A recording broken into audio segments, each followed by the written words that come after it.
Never trust your emergency plan until it's actually been tested. Because here's the truth nobody wants to admit. Most emergency plans don't fail on day 3. They don't fail when the food runs low or when the cold really sets in. They fail in the first 60 minutes, before the real disaster even gets started. And once you see why, you're going to look at your own plan completely differently. So here's what's actually going on. Most people think they have a plan. They've got a flashlight in a drawer somewhere. Maybe a case of water in the garage. Maybe they've even said out loud to their spouse or their kids, if something happens, we'll figure it out. And that feels like enough. It feels like a plan. But a plan that lives in your head, that's never been written down, never been walked through, never been tested under any kind of pressure, isn't a plan. It's a guess. And guesses fall apart the second real stress shows up.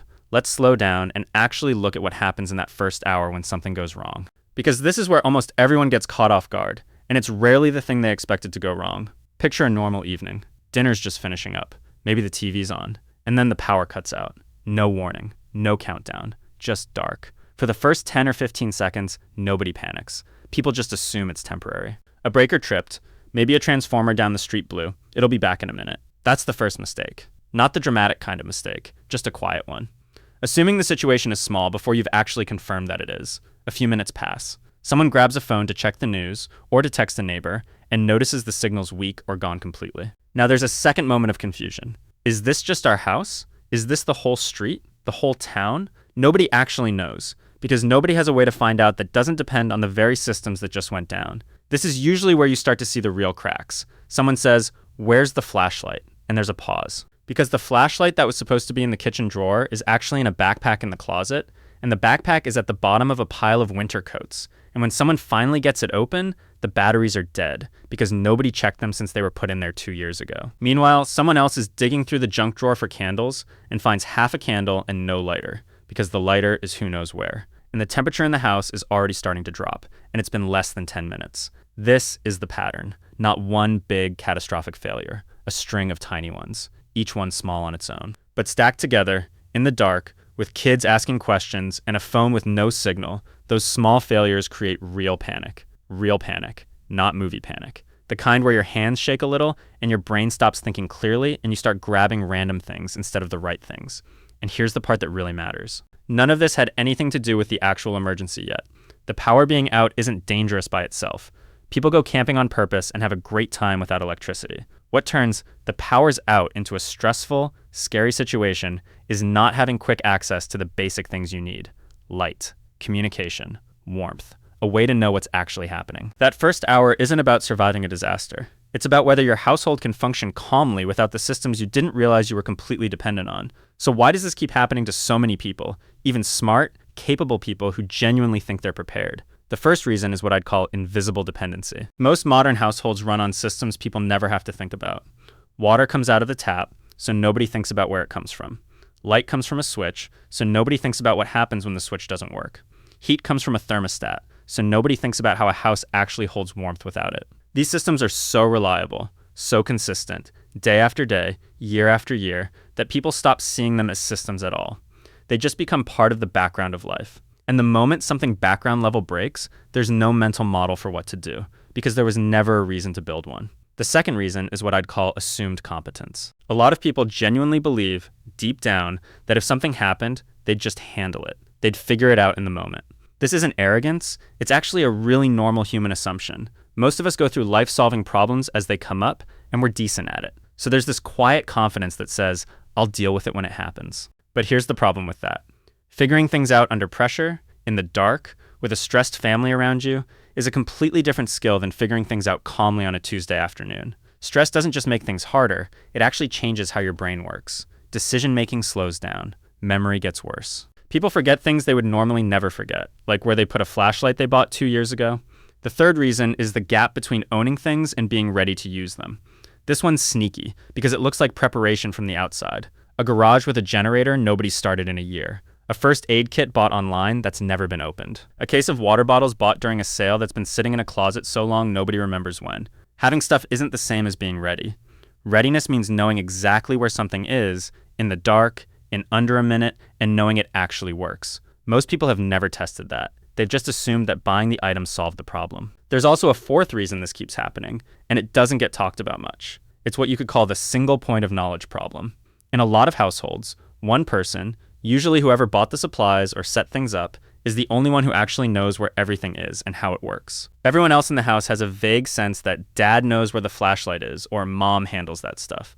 That works fine on a normal day. It completely falls apart the moment that one person isn't home or is dealing with something else, like calming down a scared kid, and suddenly nobody else in the house can find anything because the knowledge was never actually shared. It lived in one person's head the whole time. Now here's where it gets interesting, because this is the part most people never stop to think about. The very first hour of an emergency tends to be the calmest hour you'll get. Think about that for a second. In hour 1, the temperature in the house hasn't dropped that much yet. Nobody's exhausted. Nobody's actually hungry yet. The adrenaline hasn't worn into fatigue. This is, ironically, the easiest window to think clearly and act with purpose. And yet, it's the window where most households waste the most time, fumbling through drawers, arguing about what to do, trying to remember where things are. If that first hour goes badly, every hour after it gets harder. Confusion turns into stress. Stress turns into poor decisions. Poor decisions waste resources you didn't have much of to begin with. But if that first hour goes smoothly, if everyone knows exactly what to grab and where to go and what the plan actually is, the rest of the situation becomes manageable. Not easy necessarily, but manageable. The entire trajectory of how an emergency unfolds for a family often gets decided in those first 60 minutes, long before the situation has even become serious. So let's actually break down what separates a household where that first hour goes smoothly from one where it falls apart. The first difference is location memory. In a calm household, everyone in the family, not just one parent, knows exactly where the essentials are. Not roughly, exactly. Which drawer, which shelf, which bag. This sounds almost too simple to matter, but it's the single biggest difference between calm and chaos. When you don't have to search for something, you don't have that window of panic where your brain starts spiraling. You just walk over, grab it, and move to the next thing. Think about how this plays out in two different households experiencing the exact same power outage. In the first house, the moment the lights go out, someone says, "Second drawer in the hallway, left side," and within 20 seconds, there's a working light source in someone's hand. No searching, no guessing. In the second house, someone's stumbling through the dark saying, "I think it's in the garage," or maybe the bedroom closet. And 5 minutes later, they're still looking, getting more frustrated, while everyone else in the house is standing around in the dark, getting more anxious by the minute. Same outage, same house size, same supplies, even. The only difference is whether that information was actually shared and rehearsed beforehand. The second difference is pre-decided roles. In households that handle this well, nobody has to ask, "What should I do in the moment?" There's an unspoken or sometimes literally written down understanding of who grabs what. One person gets the light source. One person checks on the kids or pets. One person checks the doors and windows. This isn't complicated, military-style stuff. It's just basic division of attention, so 3 or 4 people aren't all standing in the same dark kitchen, all reaching for the same drawer, all equally confused. The third difference is having things that are actually checked and ready, not just purchased. This means batteries that have been tested in the last few months, not the ones that came in the package 3 years ago. It means a backup light source that's been turned on recently to confirm it still works. It means knowing, with confidence, that the thing you're reaching for in the dark is going to do its job the first time you need it. The fourth difference, and this one surprises people, is having already had the boring conversation. The conversation where you sit down, not during an emergency, but on a normal random evening, and just talk through what would happen if the power went out tonight. Where's the water? Where's the light?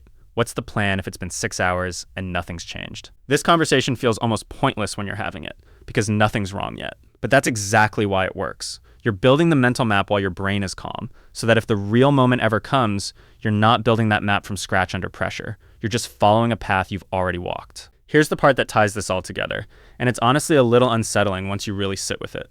The thing that determines whether a family handles an emergency well isn't how much money they spend on gear. It isn't how many supplies are sitting in the garage. It's whether the basic, boring groundwork was done in advance, on a calm day, when nothing was actually wrong. The families who stay calm in that first hour aren't the ones with the most stuff. They're the ones who already know exactly what to do with what they have. And that's honestly the uncomfortable truth most people avoid thinking about. Because buying a flashlight feels like progress. It feels like you did something. But a flashlight you can't find in the dark might as well not exist. A first aid kit you've never opened is just a box. A plan that only lives in your head, that's never been said out loud to the people you live with, isn't really a plan at all. It's a hope. And hope is not a strategy for the first hour of an emergency. So if there's one thing worth taking away from all of this, it's this. The first hour isn't actually about the disaster. It's about whether your household already knows how to function without the systems you normally rely on without even thinking about it. That's not about fear. It's not about doom. It's about closing a gap most people don't even realize exists until the lights go out and they're standing in a dark kitchen trying to remember where they put the batteries. If this got you thinking about your own first hour, hit subscribe, because the next video breaks down exactly what most people get wrong about water, and it's probably not what you'd expect.